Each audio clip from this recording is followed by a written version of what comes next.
Okay, so my name is Dr. Amy Newberry. I'm a pelvic floor physical therapist. Raise your hand if you've heard of pelvic floor therapy before. Oh, okay. Okay, that's a lot of people. What have you heard about it already? Like, what things have you heard? Just heard about it. That's nice. Did anyone say like, oh, you should go do it for like some reason? I've heard about it for people after they give birth or after my baby, for incontinence, Yeah. for pain during sex. Yeah. That's like right on target. So that's what we do. We are physical therapists, but we specifically work with this area of the body. And so anything that has to do with peeing, pooping, or sexual health is kind of in our exclusive area that we're treating. So today I have a few goals for you guys, and I guess I can back up. I'm the owner of Pelvic Prescription Physical Therapy, and our main goal is treating with women who are dealing with pelvic floor issues to help them overcome things like leakage, pelvic pressure and prolapse, back pain, hip pain, pelvic pain, those sorts of things. So we're gonna do the main goals for today is one, I want you guys to walk away with like a better understanding of like what your pelvic floor is and what it does for you. And then two, I want you guys to walk away knowing like what is normal pelvic floor function and like what's not normal. So you can know if there's an issue or not, because a lot of times there's a stigma around these kinds of conversations and people don't always know that something's an issue. They just think it's like normal to experience things like but we're in a new day and age where we have learned that we shouldn't just accept that as women that we're going to deal with these things. It's not true. So that's what we're going to talk about today. So first, we're going to start with a little true false with a quiz question. You don't have to participate, but it would be great if you guys did.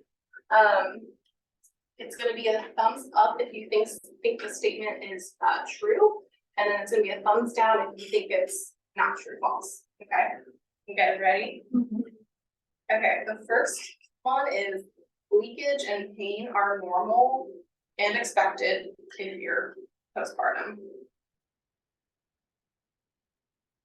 Okay, cool. Yeah, you guys got that one. Number two, Kegels are all you need to do if you have leakage or if you have pain. Okay, got all thumbs down. Okay. Good job. Okay, moms who have had C-sections won't have any pelvic floor issues. And we've got a highly educated crew here. I don't know, a lot of people don't think so. It can take 12 to 18 months postpartum for somebody to heal after birth. Yeah. Doesn't take 6 weeks, it takes a lot longer than that. And then I'm gonna throw this one in there. If you haven't had a baby, then you won't have any issues. Yep. You guys are a very smart crew. You guys got all that right. Okay, so that's just a little quiz. Next we're gonna do is a little raise your hand activity. Again, don't have to participate if you don't want to. I'm just going to say a series of things, and if you feel like that like pertains to you, then just like raise your hand if you feel comfortable with it. So one, raise your hand if you've had one birth. Okay, cool. Raise your hand if you've had 2. Cool. 3. None. Okay, cool. So we got a little bit of a range here. Okay, raise your hand. So those of you who have had births, raise your hand if you had a C-section or vaginal. Vaginal. Okay. Raise your hand if you have hip pain. Okay. In general or Just in general. Yeah, hip pain. Cool. Raise your hand if you have back pain. Okay, that's always like a big one for people. Pelvic pain, that'd be like your tailbone or like your pubic bone. Okay. Leakage. Okay. Coughing. Yeah, coughing. Don't have a big cough. Yeah, don't cough. What about like an ab separation or like weakness in the abs? Any pressure, like vaginal pressure, kind of uncomfortable? No? Okay. Pain with intercourse? Okay, cool. Constipation? That's always a big one too. Okay, so the reason why I bring all these different things up is because these are all different things that a lot of our patients are dealing with. And these are typically things that women kind of just like push off to the side and don't really deal with, or maybe you don't know that you can deal with it. Or life is just so busy and you can't. So we're gonna be kind of hitting on like why these things happen and how to take care of your pelvic floor. Okay. So I'm gonna have everybody stand up. Here is a pelvic model. So this is what your pelvis and your pelvic floor look like. And we're gonna just do a little self-exploration activity to kind of get to know your pelvic floor a little better, okay? So you're gonna take 2 hands, and what you're gonna do is place your hands on the front of your hip bones like this. Thumbs should go back, yeah, little space in the front. So right now, what you're doing is you're holding your own pelvis like this. You're touching these bones. Now, if you walk your hands down the front of your groin, eventually you'll get to your pubic bone here, right in the center. It's hard, you should feel it. Now, I want you to go right above it and push in. It should be soft. See if you feel anything. What do you feel? Okay, feel like you gotta pee at all? Yeah. That's the bladder. Yeah, that's your bladder. Bladder. Yeah, your bladder, it sits like right behind the pubic bone right here. And so when you went up, you pushed into it. So when you push it, it gets stretched and it makes you feel like you have to pee a little bit. And so a lot of times, like we'll treat things like urinary urgency and like urinary frequency because the bladder gets really irritated sitting here and the pelvic floor can make that worse. So we have to treat the pelvic floor to treat the bladder.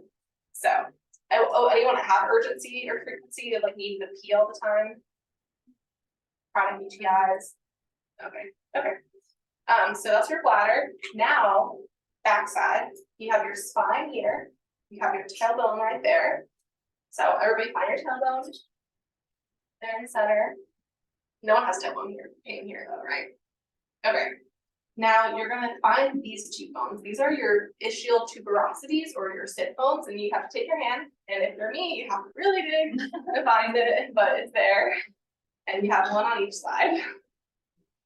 Okay, so I call these are like the four corners of your pelvic floor, and these 4 corners, pubic bone, sit bones, tailbone, these are what hold your pelvic floor up, and it's what your pelvic floor is attached to. And so your pelvic floor is like a trampoline, like a bowl of muscles, and it's just muscle tissue. So like, you have like your quad, you have like your bicep, and it's soft like muscle tissue. Same thing here. Your muscles here should be soft. And what we'll find in like 90% of like women is that their pelvic floors are actually kind of tense and they don't feel soft. So kind of relax your leg and touch here and see how it's like squishy, or it should be squishy. Most of tight quads. Now, yeah. Put onto your knee, see how it feels hard. So when your pelvic PT is doing an assessment with you, that's what we're looking for. We're seeing like, okay, is the muscle soft? Does it have good give to it, or does it feel hard because it's a tense muscle? And if it's a tense muscle, then we have to work on releasing it and stretching it, which we can get into later. But okay, where were we? That was a tangent that I don't normally go on. So these are the muscles. These muscles, they are responsible for a lot of things. Number 1, they control sphincter control. So peeing and pooping. So when you wanna sit on the toilet and you wanna pee or you wanna poop, they should relax and it should let you go. So people that have like constipation or they have like we call it like shy urinary stream. Typically that means that the muscles are overly tense and that's causing the like letting go to not really happen. On the reverse end though, for those of you that said you have leakage, these muscles are responsible for having tone and control so that when you jump, when you flap, when you exercise, that you are not leaking on yourself, bowel and urinary leakage. So it helps with sphincter control, it helps with sexual health. So like if the muscles are really tense and you're trying to have intercourse, it's gonna be painful, and it's gonna be uncomfortable because the muscles are tense. Or if there's any scar tissue here, it's gonna be uncomfortable. And the last thing is support. So your organs, your bladder, your uterus and your bowels sit on the muscles here. And these muscles have to support it because there's literally no bone there. It's all muscle support. And so if gravity is like weighing down, these muscles have to work so hard to support your organs. And if you're pregnant, it's even more pressure. So imagine like how much pressure is being put on these muscles like during pregnancy. And so that's why that's why women tend to have more issues then. And then the last part is pelvic support. So for those of you that said you have back pain and hip pain, these muscles can actually be responsible for some of that pain. And the reason being is because your whole body is connected, and you can't even see all of this, but there's like connective tissue and like ligaments and muscles and fascia that are connecting these muscles to your back and to your hip. And so like if you've done PT before for these issues and it didn't quite help, sometimes the pelvic floor could actually have been like what was actually going on for you. And so we like our ortho PTs like, hey, if you notice like some hip pain back, it's not getting better, it could be their pelvic floor, and you gotta send them to the pelvic PT. That's a little nugget that a lot of people don't know. So any questions about the anatomy or about like the function of the pelvic floor? Oh, okay. Must have done a really good job explaining that. Okay, guys. So now what we're gonna do is take a moment to look at our breathing, okay? And the reason why this is important, I guess we could do this seated. The reason why this is so important is because your pelvic floor, so you already saw it's like a bowl. Now you guys know what the diaphragm is? The diaphragm is like the breathing muscle, and it's like right under the ribs like this, and it's like a direct reflection of the pelvic floor. It's like a dome versus this is the bowl. And then around it, you have your core muscles and your back muscles. And so all of this creates your core system. So we always have to look at breathing, because if your breathing is off, it can make your pelvic floor issues worse. So everybody's gonna close your eyes. You're gonna put one hand on your chest, one hand on your stomach. And I just want you to sit for a second and take a few really big, deep breaths.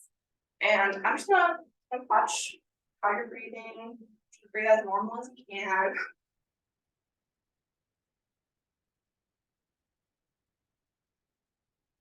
And while you're taking the deep breaths, try to just slow down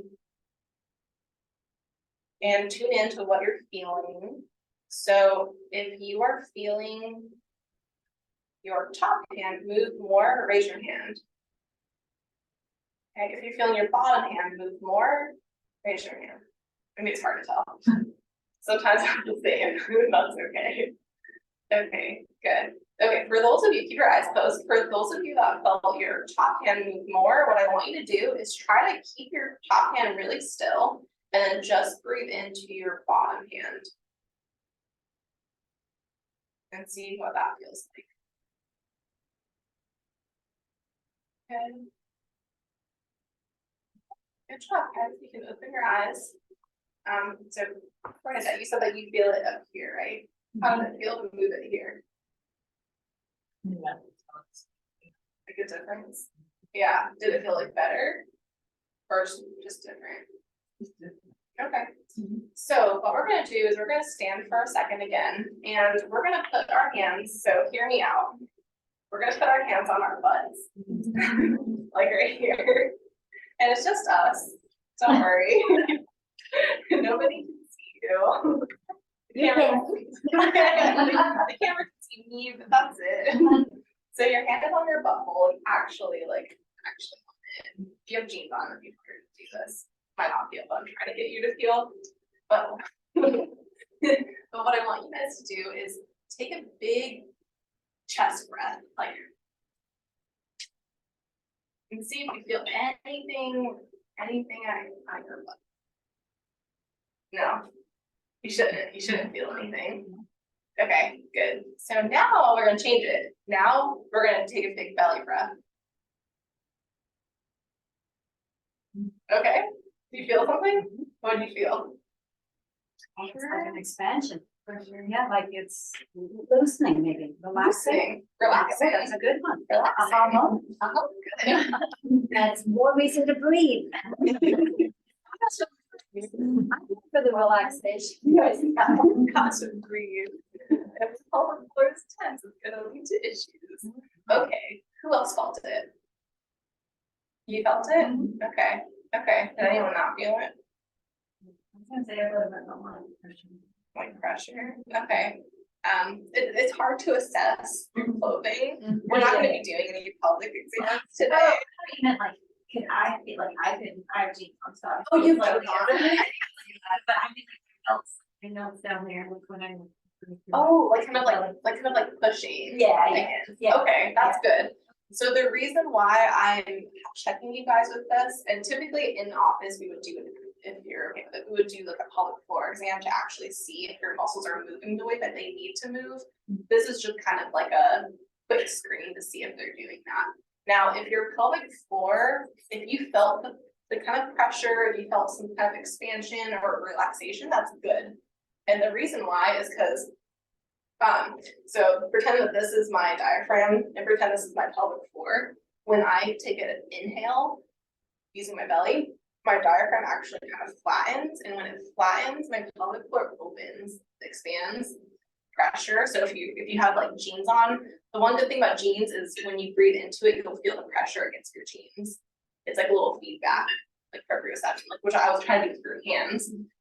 So what's happening is you breathe in, pelvic floor opens and relaxes. And so if you guys want to do something that's like good for your pelvic floor, highly recommend like 5 minutes of diaphragm, like belly breathing, like a day, which is good for a whole lot of other things too. But specifically, it's really good for your pelvic floor to kind of get it to start to relax if that's what you need. Obviously, yep. Oh, sorry, no, you were still talking. Oh, it's okay. Okay, so, yeah, I know about belly breathing, that's super good for you, and I've like always been like thinking like, can certain people just breathe like that normally? Cause I have to like mindfully, like probably like really breathing, like. Yes, actually, yes. Yeah, to speak to that for sure. A lot of like women like want to like kind of like tense this up to kind of suck in to like look a certain way, but doing that you can't really breathe when you're doing that. And what happens is when you're putting pressure here, imagine a balloon. So a balloon, if I was holding my breath or if I was sucking in and the balloon went in and I was holding my breath, where would the balloon air go if I was doing like this? Or if I was holding down and then pushing here. Yeah, down. Yeah, so you're holding here because I might be holding my breath, and then because you guys don't realize how much you're putting your breath throughout your day. Yeah. Market Street. So you're holding your breath, you're sucking your stomach in, all the balloon air is going to go straight down to your pelvic floor, and it's going to strain your pelvic floor and make it fatigued and tired and weak and tense actually. And that's why we see a lot of like when our patients come in, they're like their stress is like up here and their pelvic floor is like up here, and we're trying to bring them back down here to kind of like regulate the system a little bit better. But to answer your question, I will say it's a little unnatural for people to like diaphragm breathe all the time, but I would say as long as you're not going like you're doing pretty good. And I like to say like in normal day-to-day, like maybe you spend 5 minutes doing diaphragm breathing as like an exercise, but maybe throughout the day you're more doing like a 360 breath, like your ribs are kind of expanding like that versus your belly just doing that. Thank you. Yeah, great question. Thank you. Okay, so now that you guys have a good understanding of like what your diaphragm does with your pelvic floor, and you have a good understanding of where your pelvic floor is, we're gonna try to activate. Okay, so you're gonna put your hand on your butt again. You'll hear me say that a couple more times. And what you're gonna do is try to squeeze around your butt like you're trying to lift up a marble. That's a key, technically. What do you guys feel? Constriction. Constriction. Oh, Yeah, constriction. Everyone else feel that? yeah. Okay, so that's a kegel. Now, what you're gonna do is after you've done a Kegel, I want you to let it go, just back to normal. Do you feel that? Okay. You guys feel it? Okay. Now what you're gonna do is you're gonna bulge. So you're actually gonna push out like you're trying to pass gas. Baby out. Or push a baby out. If you've done that before. Well, it's a good technique. Yeah. It's like kind of hard. Jim down and push. Okay, what do you guys feel when you bulge, like bear down? Do you feel like your stomach is feeling? Yeah, I feel my stomach getting hard there. Yeah, like getting over. Okay, is it going out or going in? Going out. Going out. Yeah. Okay, can you try to make it go in? No. What? I go in while While we're pushing pushing it it out? out. Okay, so Yeah. yeah. Oh, what? Yeah, so like your stomach goes in, your belly button goes in, but you're pushing out. It's found the problem. By the way, how you should be pooping is like that. And how you should push a baby out too. Yeah. like Yeah, you're kind of like using your core, but you're pushing out. So it's a little paradoxical because you're like, Okay, yeah. yeah, you got it? Yes. Okay, good. Yes. It takes a lot of coordination. It takes And people we like, don't usually push a baby out standing. Well, you do, maybe squatting and. yeah, maybe squatting. But, no, and it's good luck, because you better have very strong legs. Yeah. Yeah. For like a long time. It takes people like multiple sessions to get that it's coordination, if that's coordination, because there's a difference between coordination and strength. Like this coordination versus strength is like how strong we can do it. But you guys are doing actually pretty good. I'm actually kind of impressed. It takes the people a long time to get that. Okay, so now that you guys felt that, that's just pelvic floor like range of motion. That's all you're doing. You can squeeze it, you can let it go, and then you can push it out. And that's, if you think about your bicep. So like if I were to pick up my phone, my bicep is elongated right now. If I pick up my phone and I bring it to my ear, my bicep contracted. Like it did like that, like your pelvis did. Now, if I have to set my phone down, my muscles has to lengthen again. The issue with a lot of pelvic floor issues like the back pain, the hip pain, the constipation, the pain with sex, the leakage, is that these muscles are stuck here. And so if my arm is stuck in this position and I gotta pick up my phone, it just looks like a T-Rex, like it's ridiculous. And it's the same thing with the pelvic floor. If the muscles are not functioning correctly like that, it will lead to issues that we're talking about today. And I know that like I guess I have to be a little early, so if you do, we have like just like some handouts on different like issues that people might deal with that you can grab on the way out. But okay, any questions about that, like the pelvic floor range of motion? Feel pretty comfortable with it? So what would be, I mean, exercises to, because, I mean, definitely, you know, the three things you said like that. Yeah, like exercises to do for it. It kind of depends on like what the issue is. Is there a particular thing or just like in general? In general. Yeah, so in general, what I typically tell people, especially if you don't have like a specific issue, is like doing the diaphragm breathing, doing like yoga is actually really good. Learning how to engage your core gently with Pilates, with like weightlifting. What do you guys do for like exercise here? You can just yell it out. And you do some Pilates. I think Pilates, I felt like. Walking, yoga, walking. Okay, running. Okay. I feel like yeah, with yoga, like I feel like sometimes, I mean, some of the different things we mentioned, like you want to do less core work actually, because like you might have it like, too strong, like overworked. For sure. Yes, you can easily overdo it. I love yoga. Yoga is like the best place to kind of just give your pelvic floor a chance to like relax. So if you do Pilates, or I do like weightlifting, if you lift or do Pilates or something that's really like engaging of all your muscles, it's important to balance it out with something like yoga, where you're going to elongate and breathe and stretch. It's a good balance for those muscles. So for example, like I've taken a couple of Pilates classes, man, hard. And it's all about the core. Oh, yeah, man, like 45 minutes, you're like engaging. And afterwards, I'm like, oh, I need to go. Yeah, the tabletop is. Yeah, so like after Pilates, it might be good for you to take a second to like breathe and like do like child's pose, like, you know, yeah, maybe happy baby, something to kind of like balance it out. And they do. Yes. Oh yeah, they do. Okay.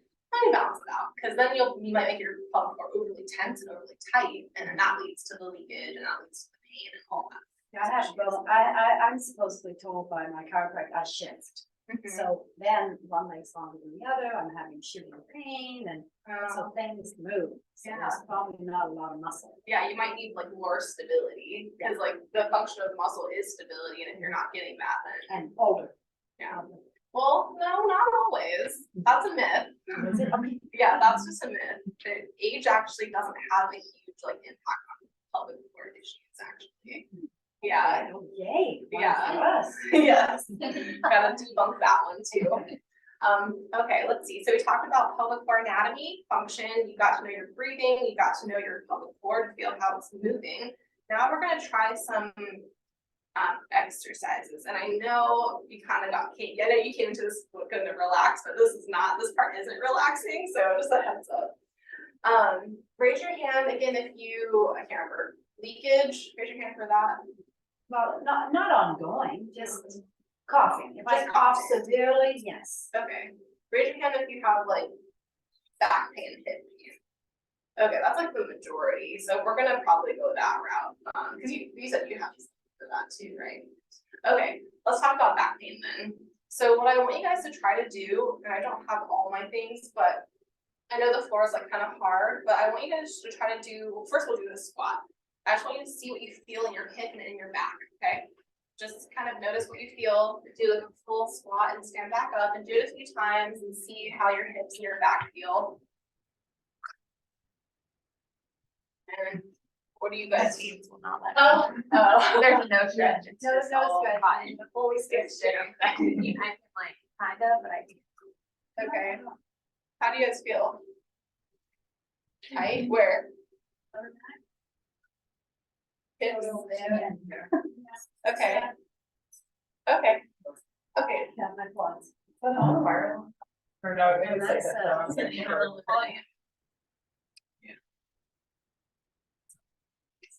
It usually does. If you can do it, it's like the next thing. So remember how you felt. Now we're gonna do a couple stretches and then we're gonna try it again. These are specific pelvic floor stretches. So if you're feeling kind of tight, it could be a pelvic floor. So what you're gonna do first, I'll go sideways. So this one I call it the weird happy baby, because not happy, the weird child's pose. So instead of going into child's pose, which is like this, you're actually gonna cross one ankle over the other ankle. Like this. And then you're gonna shift your hips towards the side where your top leg is. So if this is my top leg, I'm gonna shift this way. So you're going 45 degrees. You're not going back, you're not going sideways, you're going 45. And where should we feel it? You should feel it like a bigger butt. Yeah. So, yeah, do it. Okay. Let me correct. Okay. Come out of it just a second. Oh. And cross this leg again. Oh, yes. And then you're gonna shift, I'm gonna shift your hips for you, okay? Like there. Oh, I can't go very far. No, you Oh, that's can't. what's fine. Yeah, so kind of just gently rock in and out of it. Kind of slowly, take your time, sit in it. Yeah, if you need, there's a rug, Cushion. there's a cushion, there's a rug over there. Okay. Check you guys. Cross your legs first. Do you feel it? Yeah, I feel it. Great. Yeah. What are we vegetables? You'll feel it right in your butt. I feel it. I'm switching legs. Okay. Oh, yeah, the one more child. This one's. Not everyone.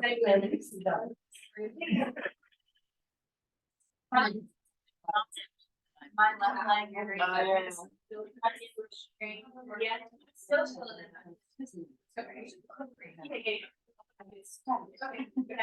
So do both sides.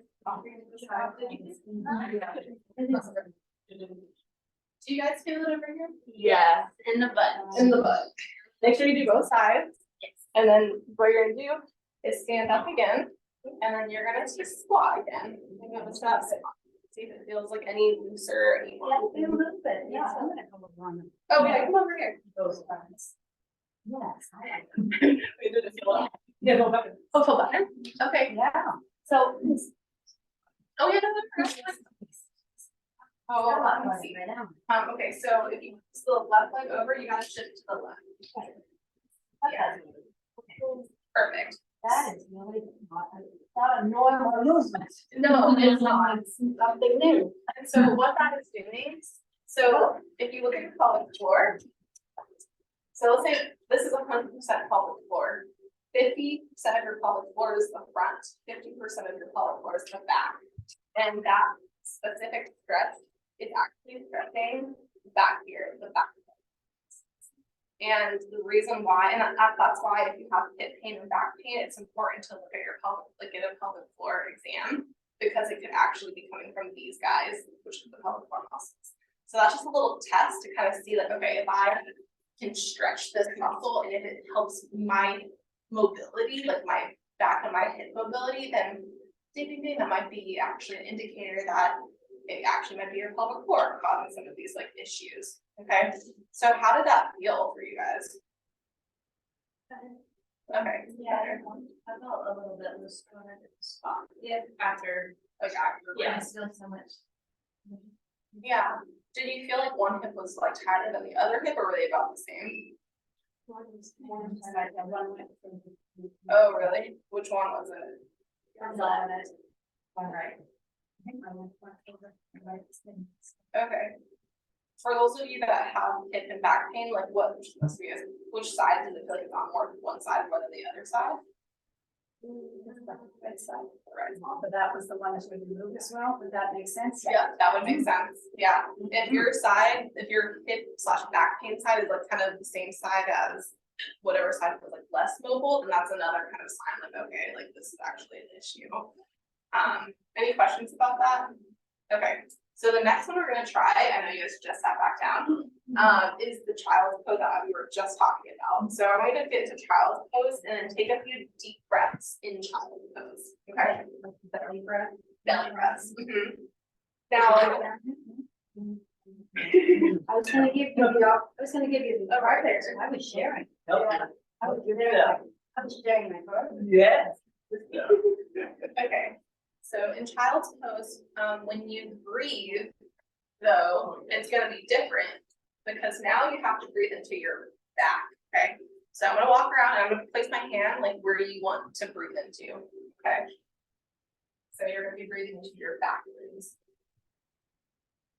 That to expand. Feel the difference between just like doing child's pose, but actually being intentional about your child's pose. So you're breathing into your back ribs. To your back ribs back here. These hurt. Oh, that's where we're going. I said, I'll share the card with you. That's why I'm. We're gonna sit there. So we don't have to.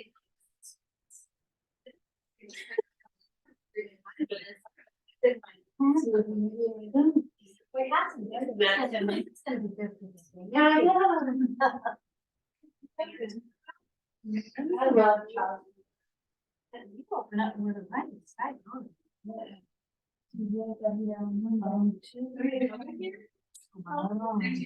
Yeah, we have it on like lunchtime yoga on Mondays and Thursdays. I think I should have told you guys to bring the yoga. There's something in there, but man. Oh. That's done. Sorry. Okay, so child's pose is really good because you're getting your ribs to expand and open, and because I didn't say this, but if you do wide leg child's pose, it hits the pelvic floor a little better, and so That was good, because I should, and I don't. Okay. yeah, I would probably do it, especially for the Pilates. Okay, the last one I want you guys to try is one of my favorites. So have you guys heard of Happy Baby? You have?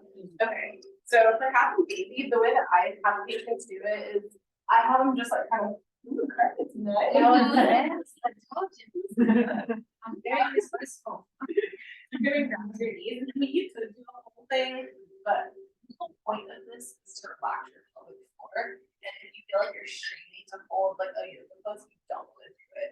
So for me, I would be straining, so all I'm gonna do is pull here. And with your legs open, this is the last one to try. I want you guys to focus on the diaphragm breathing again and see if you can feel it moving while you're holding happy baby, okay? And this is the last one. Perfect. Yeah. Very, Anybody else want to carpet? very nice. Cushioning. Well, I do it every morning. You do it every morning? Yeah, every morning and every night. Really? Mm-hmm. Why? I have been to pelvic floor therapy for almost a year. Oh, For different pain, and so I just try to do it. So you still do it. Perfect. Okay, so I'm not sure what I'm doing. Oh, To me, happy baby is like rolling back and forth, but that's not what you. oh yeah, just kind of hold it statically. Oh, okay. And then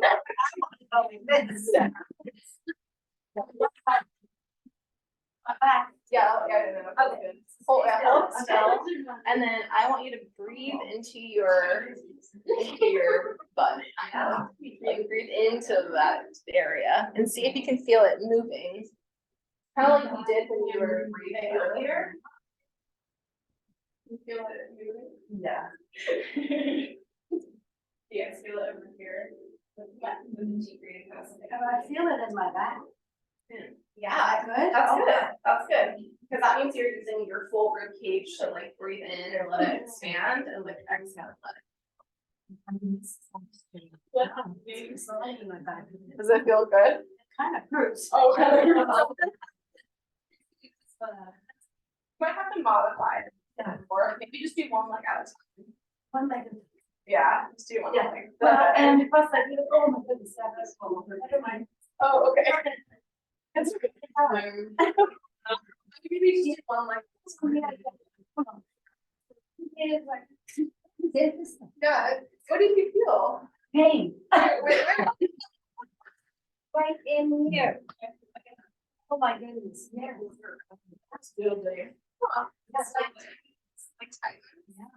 Well, sometimes like what I'll see people, what happens is like if you're trying to relax and like breathe into it, the muscles like don't like it. Doesn't like it. It like doesn't like it. Not used to it. Yeah, they like don't like Can't get up. it. And in response Wow. to not liking you trying to relax, Yes. they spasm up Mhm. and then they don't let you relax. Mhm. So sometimes we'll see like, I mean, big picture, pelvic floor therapy will help the pain, but sometimes like when we first start releasing the muscles will kind of retaliate and they'll be like, what are you doing? And then they'll tighten back up. And so we have to spend time like slowly kind of tricking it over time to get it to relax and so that doesn't just go It just tells me that I don't know how to breathe. Yeah. And that's what I'm here for, is to learn. Yeah. People keep telling me, breathe, breathe. And it takes time. Like it takes time to retrain your body to learn to do that and retrain your pelvic floor to let go. But like that's something that you're probably team will work on with you is the breathing part of it. Now the other thing I was going to share with you, because you guys were right on the money when it comes to like, you know, knowing that your pelvic floor is tense is also a problem. So I was going to share with you kind of a little bit of like, and this is your chance to also ask me questions that you have about pelvic therapy, since all of you guys have heard of it, but if you have any questions, you can also we'll have a little time in about like 5 minutes where you can just ask whatever. So in pelvic floor therapy, we'll typically do an exam as long as you're comfortable with it, and we'll assess these muscles and see if we find anything wrong here. A lot of times we'll teach our patients how to treat themselves as well. So we will maybe teach them how to use a device. This is called a pelvic wand. And we'll teach them how to use it to help actually release the muscles. It's kind of like a trigger point release. Have you guys seen those little back buddies that people use on their back? I use Little- those, yes. The knobs? And you can get one on Amazon for like $9. Yeah. The green one. Yeah, yes. Yeah, the green one, the plastic one. Yes. They'll have little knobs. So this is the exact same thing, but for your pelvic floor, medical grade silicone though, it's not just some plastic.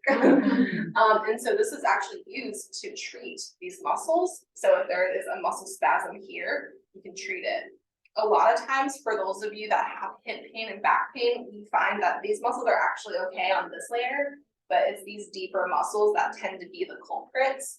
And what we'll do is, when we're treating, it's just one finger inserted here and you're actually releasing the muscle, but then we teach you at home how to treat yourself.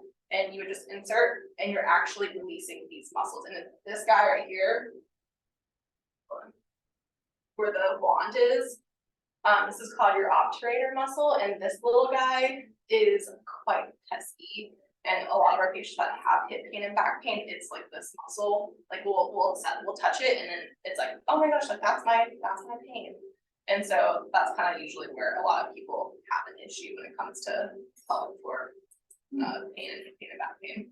So I just wanted to share that because that might happen if you decide to go to pelvic therapy. Do you guys have any questions about it at all? Like specific conditions or like what even happens when you're there? Like, are we getting to like primary physician or OBGYN to give a referral or, you know, this may be diagnosis? Yeah. You know what I'm saying? Yeah, totally. So in the state of North Carolina, you actually don't need a referral to see a PT or a pelvic PT, so you can go on your own and just like contact us if you like want to. And you don't need like a referral technically. Some people go ahead and like send it, and doctors will send referrals, but it's not needed or necessary. So if you're kind of like are like, hey, like this is something that I feel like is a problem and I do want to address it, then you can always just like we have a pelvic floor quiz that you can take and a place to chat with us on the phone first to make sure that you think that this is actually like what you meant to do. So good question though. It varies state to state. Is it covered by insurance? So it depends on kind of like where you go. Yeah. A lot of like pelvic floor therapy techniques aren't fully covered by insurance. And so it's kind of just depends on like your insurance plan. Yeah. Great questions. Anybody else? Yeah. If you have private questions, you're welcome to just also chat one-on-one if you don't want to ask it out loud. Okay, cool.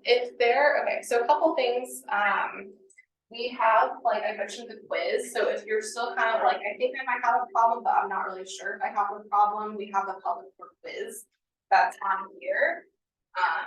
It's on the back, this little QR code, and you can scan it and it takes you to like our questionnaires, and you can just answer like yes or no, depending on what the question is. If you're kind of like, I'm still not really sure, or you have more like private questions you want to ask us and you don't want to do it in a group setting, you can scan this one. And I can't remember. I made this, I don't remember. I think this one goes to like our website, but on the website there's a button to like chat on the phone first to make sure that you like actually feel like this is where you need to be if it's like really what you want to do. So a couple options for you. Does anyone have Instagram here? Okay. Pull out your phone, and teacher never says pull out the phone. Go to your Instagram and just type in, our Instagram is it's pelvic.prescription. And then you can just follow us there for like some tips and stuff that we share online. Which can be silly. I have my little vagina costume over here. It's a Monday, so I'm just not wearing it today. But yeah, and then have like little tip sheets too. So if you have pain with sex, constipation, prolapse, prenatal PT, and urinary leakage, you can like grab one to go if you want to. It just has like quick tips too. But yeah. Any more questions? Okay, I guess you guys are good. You're welcome. It's really helpful. Okay, good. I hope it was helpful. I always kind of go into, I have different ways we can go with it, so I kind of do a little poll to see kind of where the crowd is.